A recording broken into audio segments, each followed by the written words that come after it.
Hello, good morning. Welcome to our Friday Worship Live broadcast. And praise God, it's July 5, 2024. Let us have a very quick review from our previous lesson. We're still in chapter 4, the final chapter of Philippians. Okay, and the title of this message that we are pondering for almost a month already is a recipe for true happiness. And let's have a very quick review from verse 1, invest in others. From verses 2 and 3, building bridges, not walls. In verse 4, be intentional in rejoicing in the Lord. Verse 5, be reasonable. And verse 6, worry less, pray more. Verses 8 and 9, nurture good thoughts. In here, we discuss several points. When you nurture your good thoughts in verses 8 and 9, should be your thinking is all about true. Okay, and that is in 8b. It should be honorable, it should be just or right, it should be pure, it should be pleasing or lovely, it should be good report or admirable. And then we discuss about virtue. Then we discuss about worthy of praise. Number 9 is meditating on worthy of praise and virtue. And then verse 9, a life worthy of imitation. We started discussing, and we are about to end this lesson, but not yet this Friday. God's provision from verses 10 to 23. 7.1, God's provision brings joy. That is in verse 10. In verse 11 and 12, that is 7.2, God's provision is God's prerogative. It's up to God. And then verse 13, I should say, topic 7.3, God's provision comes from our relationship with Jesus. Verses 14 to 16, that is 7.4, God's provision is giving to the gospel, is partnering to share the gospel. And of course, 7.5, that verse 17, God's provision rewards the giver. Um, for today's lesson, it will be a continuation of verses 10 to 23. Let us read these verses before we pray. Verse 10, but I rejoice in the Lord greatly that now at last your care for me has flourished again, though you surely did care, but you lack opportunity.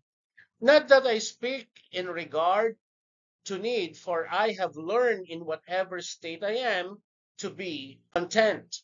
I know how to be abased or in need, or I know how to abound. Everywhere and in everything I have learned both to be full and to be hungry, both to abound and to suffer need. I can do all things through Christ who strengthens me. Nevertheless, you have done well that you share in my distress. Now you Philippians know also that in the beginning of the gospel, when I departed from Macedonia, no church shared with me concerning giving and receiving, but you only. Verse 16, for then in Thessalonica you sent aid once again for my necessity. Now that I seek the gift, but I seek the fruit that abounds to your account. Indeed, I have all and abound. I am full, having received from Epaphroditus, the things you sent from you, a sweet smelling aroma, an acceptable sacrifice, well pleasing to God. And my God shall supply all your need according to his riches in glory by Christ Jesus. Now to our God and Father be glory forever and ever. Amen. Greet every saint in Jesus Christ. The brethren who are with me greet you. All the saints greet you, but especially those who are of Caesar's household. The grace of the Lord Jesus Christ be with you all.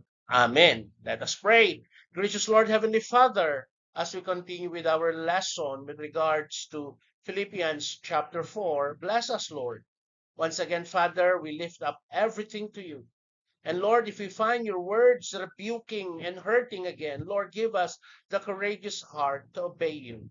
Father, thank you, for you are indeed our God, and you supply all our needs. Father, forgive us and let us be worthy to receive your words today. Father, we praise you and we glorify you. In Jesus' name we pray. Amen and amen. So we are now into the continuation of Philippians chapter 4, a recipe for true happiness, verses 1 to 23. And we are now to continue God's provision from verses 10 to 23, and we are now in 7.6. God's provision is an act of worship that pleases God. That's verse 18. Let us read. I have received full payment and more. I am well supplied, having received from Epaphroditus the gifts you sent, a fragrant offering, a sacrifice acceptable and pleasing to God. So Paul switch from teaching us about the reward of giving to teaching us about financial giving as an act of worship. The previous, we talk about partnering into the gospel by giving our support to our pastors, to the missionaries, to the church herself. So we went back now to the Old Testament sacrificial system. We know we forget the smell of Old Testament worship, especially as Christian in the modern days. We don't know already, and we tend not to many times not to read the Old Testament because it's of old, of course. But then again, we learn from there on how the people in the Old Testament, even nowadays, as to the Jewish faith is concerned on how they worship the way the Old Testament do. Animals were burnt on the altar. Okay? If you have ever smelled a good barbecue, that is what it smelled like when animals were sacrificed in the temple.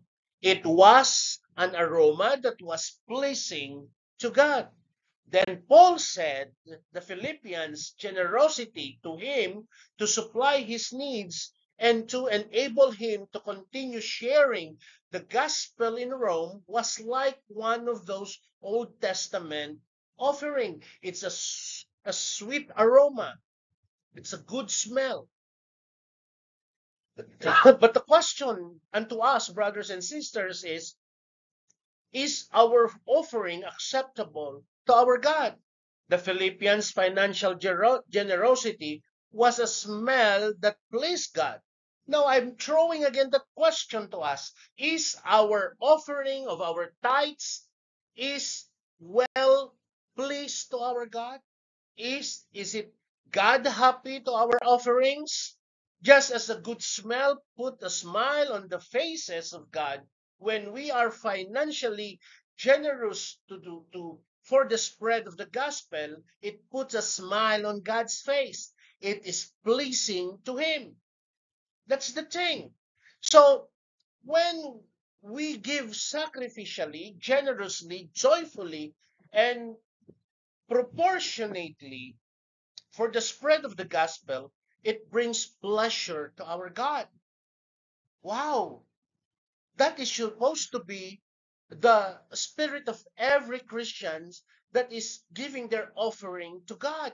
God is, we are bringing pleasure to God. We please God. Okay, we put smile in his face, meaning to say, God is favoring us on the way we give. The question again is God smiling as you give your offering to God? Meaning to say, if God is smiling, we give pleasure to God, meaning to say you are giving the right thing or the right proportionate, the right measure of your tithes and offering to your God. So it is not that we have to give. It is that we get to give. It is part of our worship. So when a true Christian, okay, when the mature Christian, giving is not a burden, it is a joy, it is a privilege, then we can say we are mature in our faith. Listen to this. When a mature Christian prepared their offering envelopes, they know from their heart that they are pleasing God. So, brothers and sisters of the faith, when we are giving our offering, preparing our offering in our envelope offerings, okay, do we perceive that we are giving, we are pleasing God? Okay? Yun pa lang it's just a preparation of our offering. Is it really an act of pleasing your God? So, God is filled with joy when He sees us being generous towards the growth in His kingdom. You know, if we are really grown into our faith, we grow in our faith, let us remember that giving is no longer supposed to be an issue on the proportionate of what you are giving to your God. 10% is 10% to God, and that is undebatable. But the thing is, we are bargaining many a times. We says, Lord, I will borrow. Yes, borrowing. But the point is, we are not returning. That's the sad story of that. And we should not tempt ourselves to borrow from our tithes and offering, and we say, I will give it in full next time. You know, most of the time we don't. That's the truth of the matter. So God can't help but be pleased to a person, a mature Christian just like you and me, if we give what is due to the Lord. So don't give because a church or a ministry wants your money. Don't give. Give because it is the way we please God in our lives. That's a different story. Okay? So don't just give it to the church because you wanted money for the ministry. No, but because you want to please God with your life. So here are several points. We watch our words to please God with our language. So God's provision is an act of worship that pleases God. So the thing is, we need to watch our language. As a Christian, why do we not curse? Why do we not cursing or curse or swear? Yung nanunumpa or minsan sa Tagalog yun nga, yung nanunumpa ka, okay? Ang Kristiyano, hindi dapat gano'n, yung swearing ka. Okay? It is not to be saved. No. Okay, we are already saved by Jesus, so we watch our language because we want to please God with our lives. Ephesians chapter 4, verse 29 says, let no corrupting talk come out of your mouth, but only such a good and building up as fits the occasion, that it may give grace to those who hear. So watch your language. We are already saved by Jesus. We watch our language because we want to please God with our lives. So that is watching our language. The second is we watch our sexuality to please God with our body and mind. So as Christian, why we do not attend strip club? Okay? Bakit hindi tayo nagna-night life or nagna-night club? Why do we save our sexuality for marriage? Why is it important to be pure before marriage? If not, the very conservative would say, why it is necessary for the Christian to preserve his virginity before marriage. Okay? So, it is because of our gratitude for what God has done for us. We want to please God with our lives. 1 Thessalonians chapter 4, verse 3 and 4, for this is the will of God, your sanctification, that you abstain from sexual immorality, that each one of you know how to control his own body in holiness and honor. So, the thing is, we need to preserve our sexuality. Another point is, we give to the gospel to please God with our, of course, our wallet, our purse, our pocket. Okay? When it comes to finances, we give to the gospel because we know that giving is the growth of God's kingdom, puts a smile on God's face. Okay? Sometimes I would say it's if we are really true Christian, we are not to teach any more giving. It should be voluntarily and part of our Christian growth. That is giving to what is due to the Lord. It is the way we please God with our money.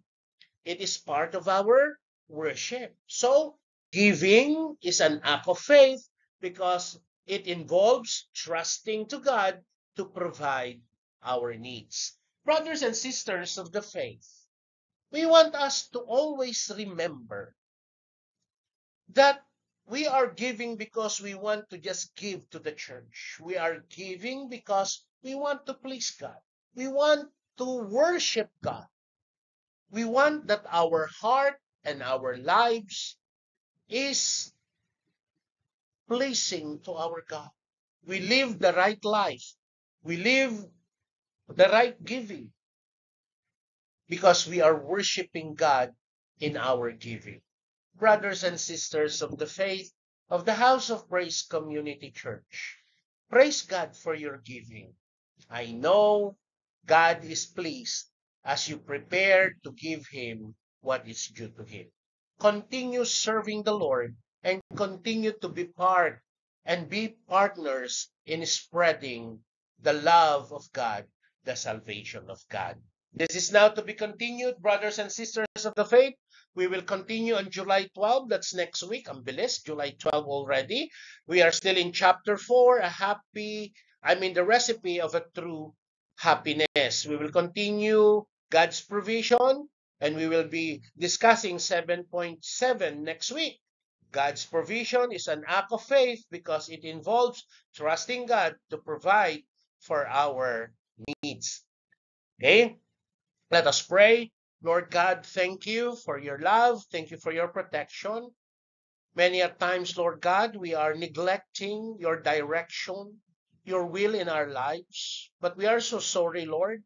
And bless us, Father, that each day of our lives, especially, Lord God, in the aspect of our Christian life and maturity, that we may flourish in not only in one side, but in holistic approach. Lord, help us to be a mature Christian to support the ministry through our giving, and in our giving, help us to be an act of worship that pleases you. Father, we offer our lives to you. In Jesus' name we pray. Amen and amen. Brothers and sisters of the House of Praise Community Church, we'll see each other next week. To God be the glory. Amen and amen. Hallelujah.